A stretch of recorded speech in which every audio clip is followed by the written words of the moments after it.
talking Tennessee football spring takeaways here, and I'm going to go ahead and give you my number one takeaway right now. You ready? Ready? The Tennessee offense is going to be much better this year than it was last year. Well, no that and a whole lot more. It's on a Tuesday, Locked On Vols.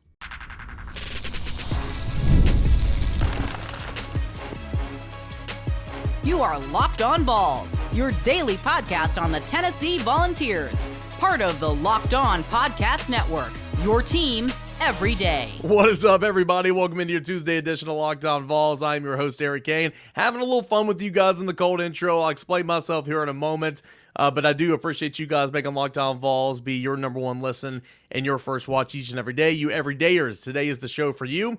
Going to get into your mailbag edition, your mailbag questions here in segments 2 and 3.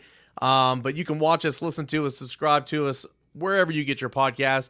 Completely free, and of course that means the Locked On YouTube channel as well, Locked On Vols on YouTube. So can't thank you enough for being here and making us a part of your show.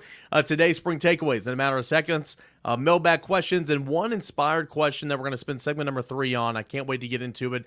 Top 5 volunteer traditions. Be thinking about that. We'll get to it in segment number 3. Shout out Braden. Okay, so I wanted to have some fun with you guys. Again, I don't look at the comments much, but for Tuesday's show, I want to look in there and make sure you guys don't have any questions. And I try to get those questions, and I saw somebody say, this dude saying that the offense is going to be better than last year's. Well, no blank. And I thought that was hilarious, so I thought I'd have a little fun with it. Hey, gotta have some fun with people, and I don't know if he was trolling or not, but it sounds like it. But nonetheless, I thought it was funny. But, I mean, he's right. Because when I said that on yesterday's show, and I'm saying it right now, you're kind of sitting here like, well, duh. I mean, Nico, full season with Nico. He's got a higher ceiling than Joe, all this type of stuff. But also, you're losing 2 dynamic running backs, one that's going to be arguably maybe the first running back taken in the NFL draft. And so I'm not sure Tennessee's run game will be as good as it was last year. I still think it'll be fine, and Tennessee's ran the football, averaging 200 yards a game since Josh Heupel's been here. They led the nation in rushing touchdowns in 2022, and were phenomenal last year with Jaylen Wright leading the three-headed monster. I don't know if it'll be as good as a rushing team, but overall, I do think that Tennessee will look more and resemble more like the 2022 offense. I'm not saying they're going to score 46 points a game and lead the nation in total yards, but they're going to be marked improvements up from scoring 31 points a game and being, middle of the pack in offense, if you will, right? And so, yeah, it seems like a simplistic little answer there, but when you kind of dive down and deep into it, I do think that just Nico and his ability to make plays, process information at a higher clip is going to give Tennessee's offense a chance to be much, much better. But here are some of my takeaways that kind of back that notion here on the offensive side of the football. Tennessee's going to play more wide receivers.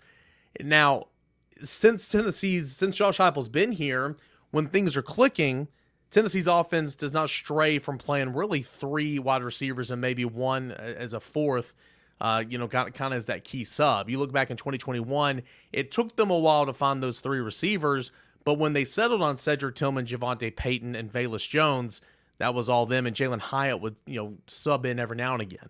But Jalen Hyatt wasn't ready in 2021. In 2022, he went off and won the Blitnikoff. You had Bru McCoy on one side, Jalen Hyatt in the slot, and they were the staples, and of course you had Cedric Tillman dealing with some injury issues, and that allowed Ramel Keaton to sub in, but when all was healthy, they just played 3 guys, okay? Last year, their hand was forced a little bit. They had to play more guys because they had injuries kind of all around the system a little bit. But this year, you'll have Bru back, you'll have Squirrel back. It's still a question on who's going to be the starter on the other outside receiver, but think about everything you have right now. Dante Thornton is coming off his best spring, his best camp, if you will, of the Tennessee Volunteer, as a Tennessee Volunteer. He's arguably the most improved player on the roster right now. He had a fantastic spring. You have Chris Brazzell coming in here, and he made the big play in the spring game. He had a really, really sharp spring, and he's coming in via the transfer portal. He's going to play. Mike Matthews had a great spring game, had a fantastic spring as a true freshman early enrollee. He's going to play some. Braylon Staley can actually give Squirrel White a breather in the slot, whereas you had to move a guy like Chaz Nimrod inside, which he's capable of. Scored a touchdown in the orange and white game doing that, did Chaz Nimrod. But you have a true backup slot in Braylon Staley that can play. And then you have Caleb Webb and Chaz Nimrod, who played last year, are more experienced, and feel more comfortable now in this system at this level than they ever have. I think Tennessee's truly going to have 6 or 7 guys that they can play. Now, we won't truly see it, or believe it until we see it. But I do think that Tennessee's wide receivers are going to be deep, and they're going to play a number of those. That's one of my biggest takeaways from spring. Another one, the tight ends are going to be fine. I was super worried about 2 brand new tight ends. I know Ethan Davis has been here, but he's still relatively new to the system. Didn't see any PT last year, bringing in Holden Stage, just like McCowan Castles last year. And that's kind of all you had. Then you brought in Miles Kitzelman, who was kind of a throw in there late in the transfer portal cycle. He had never really seen much action at Alabama or outside of junior college. But his ability to prove that he can play in space, his ability to prove that he can play in the system this spring, I think was vital. I think Tennessee feels like they got 3 pretty solid tight ends that they can count on. And so I feel much better about the tight end position post-spring than I did going into spring. I think the linebackers are going to be better. Aaron Beasley was injured all year long. He played, but he was not himself. He started off the season hot, but he kind of limped to the finish line. Keenan Peely played week number 1, and then we didn't see him again because he was out for the season. Elijah Herring, who did not go through spring practice, had to play, pretty much every snap. He led Tennessee in tackles last year. Force-feeding Arian Carter, force-feeding Jeremiah Thielander, playing Caleb Perry in there when you could. They weren't that good at linebacker last year. But if you have a healthy Keenan Peely, Arian Carter and Elijah Herring missed spring, and I don't like that they missed spring because they missed some development. But I'm telling you, man, Caleb Perry's gotten better. Jeremiah Thielander has gotten better. And Edwin Spillman, who he might not have a role in this team at linebacker, is going to be a stud, in my opinion. I was really impressed with Edwin Spillman's spring, even though he showed up the day of spring practice because that's as quickly as he could get here. I think the linebackers are going to be better. Defensive line, I do believe, will be the best in the country. It might not be stat-wise. I mean, you hope that James Pierce is the best defensive lineman in the country, TFL-wise, sack-wise, all that type of stuff. And he's going to be up there amongst the leaders, don't get me wrong. But from a pure group perspective, the unit, you can't tell me another defensive line in the country that is going to be better as a unit. Tennessee's going to play 12 to 14 guys. They're going to be fresh as games go along. Rodney Garner has told us in the media so many times that the reason he plays so many guys is because when that tank, for a big guy, when that tank hits empty, it's hard to put more gas in a single game. They're pretty much done. So you keep everybody fresh. And I love that. I love that coaching philosophy. If you have the guys to do it, do it. And Tennessee has more than enough guys on the defensive front. I mean, Big Amari Thomas, Bryson Eason, Omar Norman-Lott, David Hobbs, Jackson Moy, Elijah Simmons. That is 6 deep at defensive tackle alone. Leo, James Pierce, stud. Joshua Josephs, good spring. Caleb Herring continuing to come along. You got Shandavion Bradley, who's on the team. I don't think he'll play a big role, but you have Jordan Ross coming in 5-star at the Leo position. Flip over to the other side. Kellen Lindstrom's a true freshman. He'll kind of play that spot. And, of course, you've got Dominic Bailey. You got Tyree West, Tyree Weathersby, Jason Jenkins, so on and so forth. I mean, again, guys, how many names I just mentioned there? Like close to 20, right? Tennessee is deep on the defensive line, so I do think Tennessee's defensive line, backing up what Tim Banks said, day number 1 of spring practice, I do think Tennessee's defensive line will be the best unit in the country. And then finally, still some questions. Takeaways, that's good. Takeaways, here's the quote-unquote bad, if you will. We didn't think we'd get the answers to these questions, so I'm not trying to act like it's huge or anything, but still need to solidify some depth on the offensive line. Because of how good the defensive line is, and as I mentioned, they just beat the crap out of these young offensive linemen all spring long. The Vyson Lanes, who got pretty much every snap at first-team center. Sham Umarov at guard. Jesse Perry, Max Anderson, William Satterwhite, Larry Johnson, Trevor Duncan. They're going to be better for it, for sure. So this spring was good for them. I can't wait to see this group of young reserve offensive linemen. And still trying to find a left guard, don't hear me wrong. How do they perform in fall camp? Because that will tell us how truly gaining this spring practice was for them, if you know what I'm saying. So still some questions about reserve offensive line. Still questions about the running back position. And maybe those will be answered here as the transfer portal opens today. Will Josh Heupel go and get another running back? We'll see. Does that answer questions about Khalifa Keith and Deshaun Bishop if they proved enough to kind of buy time for Peyton Lewis to get caught up to speed and Cam Selden to come back from injury sometime in September. All this behind, as we know, Dylan Sampson. And then the secondary gave up some explosives in the orange and white game. I think the staff is pleased with the athleticism, the quickness, kind of a different look back there, but they're still brand new. And so still trying to figure out who exactly is your 4th and 5th cornerback, who exactly is your 4th and 5th safety, and if some of those guys want to go to the portal here as it opens today, and kind of what's your plans to replace them. Those are some of my questions. But all in all, good spring. And yeah, no crap, right? In my opinion, Tennessee's offense is going to be better this year than it was last year. And I think this team is going to continue to get better and be a team that can really not only contend for an SEC championship berth, in my opinion, or not only contend for a spot in the college football playoff at 12 teams, but can really make a run to go to Atlanta. I mean, Georgia's up there, Alabama's up there, Texas is up there. Obviously, Missouri's not going anywhere.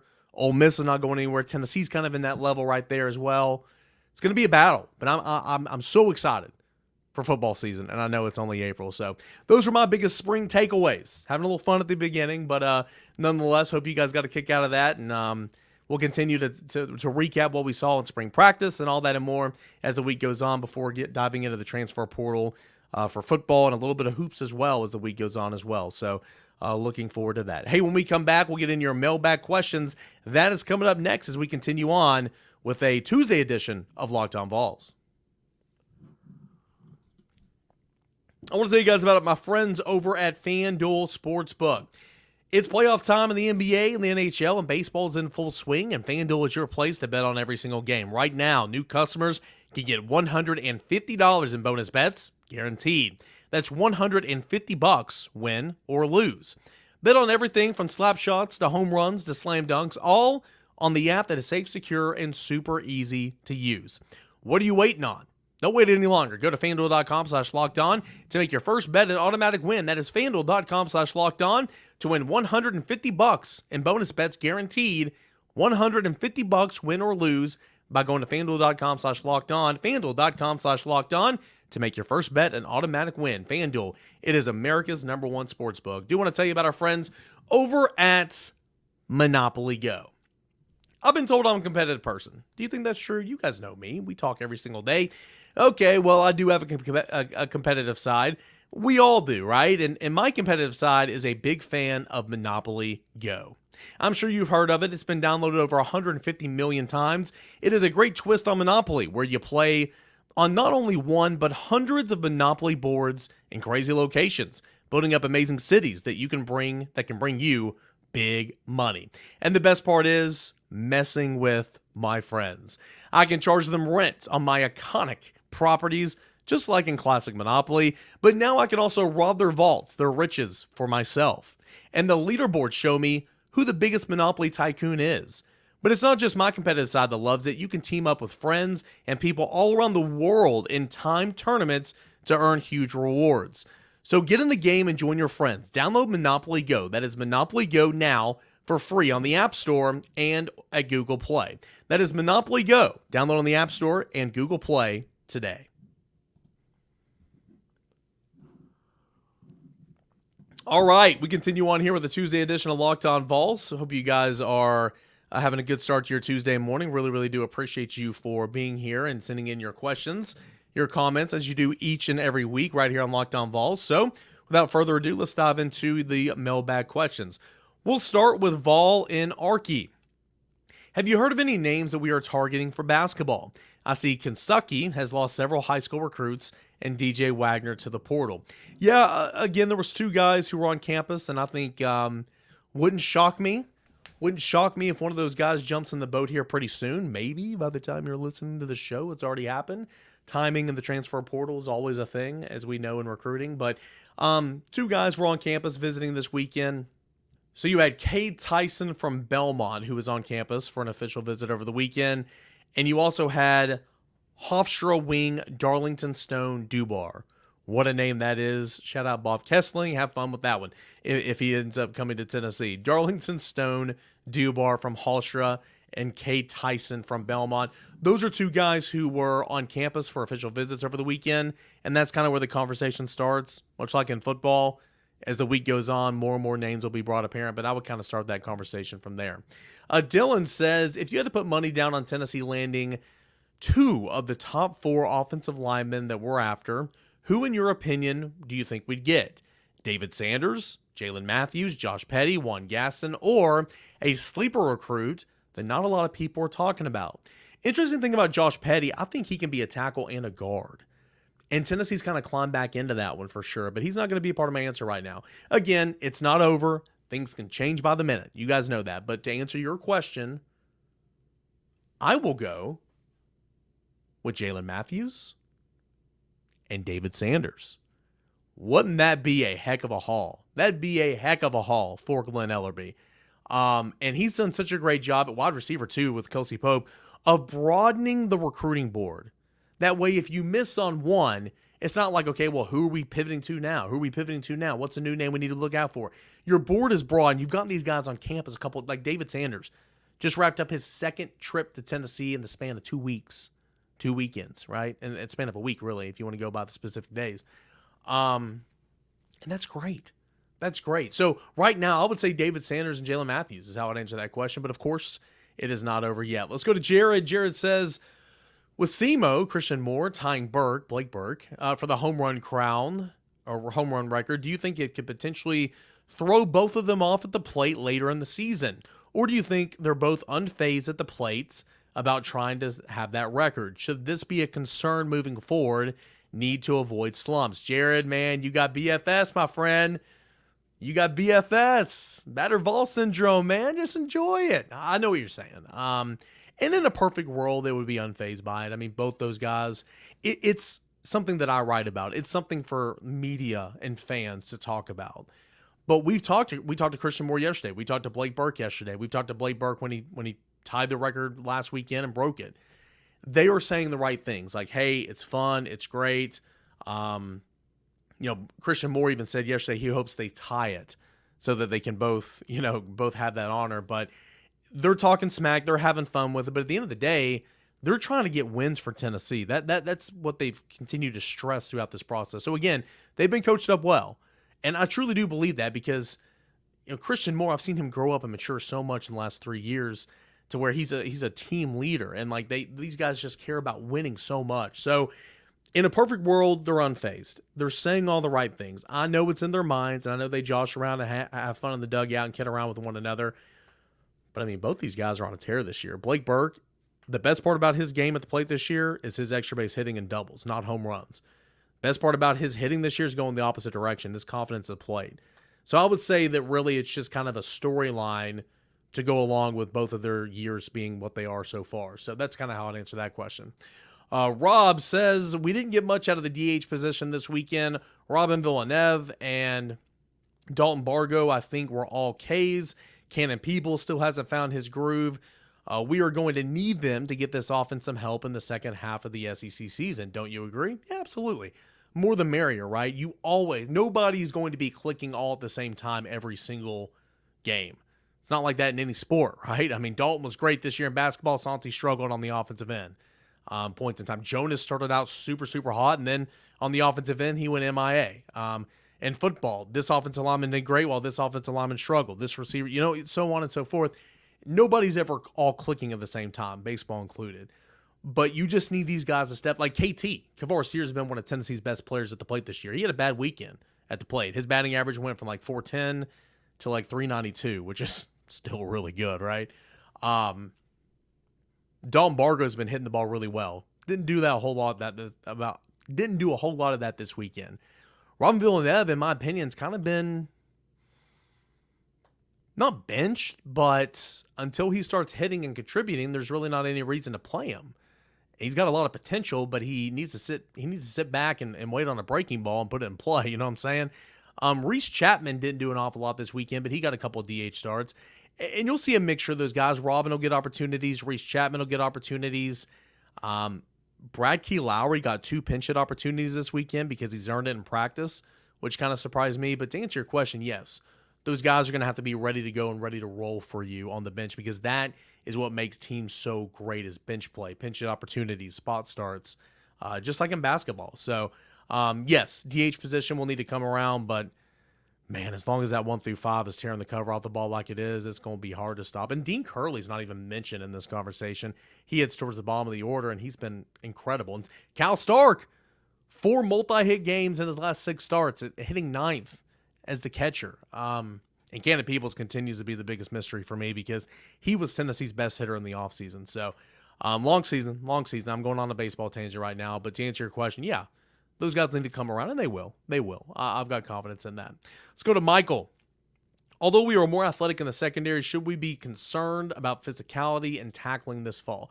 Yeah, I mean, that's always a concern, especially the first couple of weeks of the season because you're not doing as much tackling to the ground as, towards the end of camp because you want to make sure that you're full go, ready to go for the season. Jaylen McCullough was so physical. Alontae Taylor a couple years ago was so physical. Physicality is always a question mark for defensive backs. But I'll tell you this, Boo Carter, you saw that in the orange and white game on 4th and 2, steps up and make a play, stopping Khalifa Keith in the hole for, to not get that first down. Love that from Boo Carter. I think when Jordan Thomas is healthy, he's physical and good. But yeah, tackling is always a critical thing they need to work on. I can tell you, they start every single practice on the defense side of the football tackling and turnover circuits. They work it every single day. I like Jacoby Thomas. I think that he's physical as well. We just kind of have to see, more of these guys and kind of get a gauge on exactly who they are because for the most part, everybody's brand new. Let's go to Clayton. We'll get a couple more here before we go on to segment 3.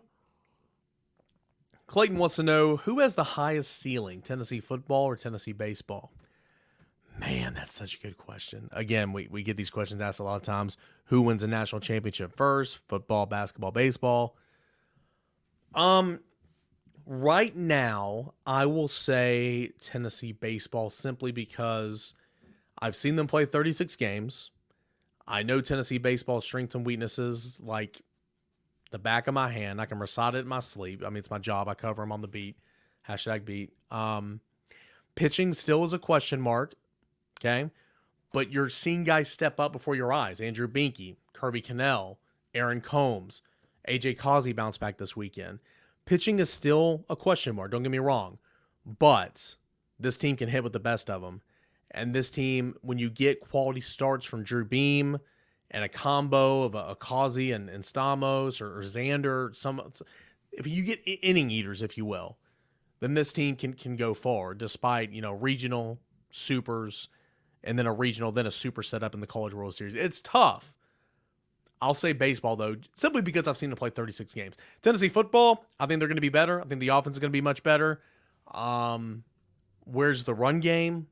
Where's the secondary? I think Tennessee, the floor is 9 wins next year, in my opinion. But to answer your question, and it's probably because, again, I'm so close to it, and we're 36 games into the year, I'll say baseball for now. Last question here in segment number 2. Blayton says, am I crazy for thinking the offense could, and this is kind of all my conversation, am I crazy for thinking the offense could return to 2022 levels and the defense will take another step forward, which should put us in the conversation for making the SEC title game come December? Yeah, I mean, I talked about that in segment number 1. You're not crazy at all, man. Still have questions about the secondary, no doubt, but I do think this offense will be explosive, more explosive like in 2022. I think Nico is going to be better than Joe. And I think Tennessee will be right in that conversation for sure. So, no, you're not crazy. You're not crazy whatsoever. Got a really fun one that we're going to discuss here in segment number 3 as we continue on with your mailbag questions. That is coming up next as we continue on with this edition, your Tuesday edition of Locked On Vols. Our friends over at LinkedIn Jobs, when you're hiring for small business, you want to find quality professionals that are right for the role. That is why you've got to check out LinkedIn Jobs. LinkedIn Jobs has the tools to help you find the right professionals for your team faster and for free. LinkedIn isn't just like any other job board. LinkedIn helps you hire professionals that you can't find anywhere else, even those who aren't actively searching for a new job, but might be open to the perfect role. In a given month, over 70% of LinkedIn users don't visit other leading job sites. So if you're not looking on LinkedIn, you're looking in the wrong place. On LinkedIn, 86% of small businesses get qualified candidates within 24 hours. Hire professionals like a professional on LinkedIn. It's why 2.5 million small businesses are currently using LinkedIn for the job hiring process. So don't be left out. Post your job for free at linkedin.com/lockedoncollege. Post your job for free at linkedin.com/lockedoncollege. One more time, that is linkedin.com/lockedoncollege to post your job for free. Terms and conditions, well, they do apply. More of your mailbag questions coming up next as we continue on with the Tuesday show. Okay, so we have a fun one we're gonna get into here in segment number 3. This is from Braden, and Braden always sends some really thought-provoking Twitter Tuesday questions, and I appreciate Braden for this. Excuse me. Braden is my nephew's name. Shout out Braden, good name. He spells it differently, but still, same applies. Here's his question: rank the top 5 traditions in Tennessee athletics. Really, really good question. He has a sidebar here. Comment: if viewers haven't already checked out the Juice series on YouTube by our Tennessee Athletics media team, short 10-minute videos of behind-the-scenes content that we as fans don't normally get to see, very similar to Hard Knocks. Yeah, I would second that comment. The Juice is cool. It's quick, easy, like he said, behind-the-scenes content. For you crazy Tennessee fans that just can't get enough, that's some good stuff. It's a good series. Go check it out on YouTube. It's called The Juice. But back to your question. Rank the top 5 traditions in Tennessee athletics. So when I first read this, I was kind of like, okay, traditions, what does he mean? It's like, well, Vol Walk comes to mind. The Vol Navy comes to mind. Stuff like that. And then I was like, well, the color orange is a tradition, right? The Lady Vol brand is technically a tradition. So I kind of was all over the place. And so I just, Googled top 5 traditions, Tennessee sports, Tennessee athletics.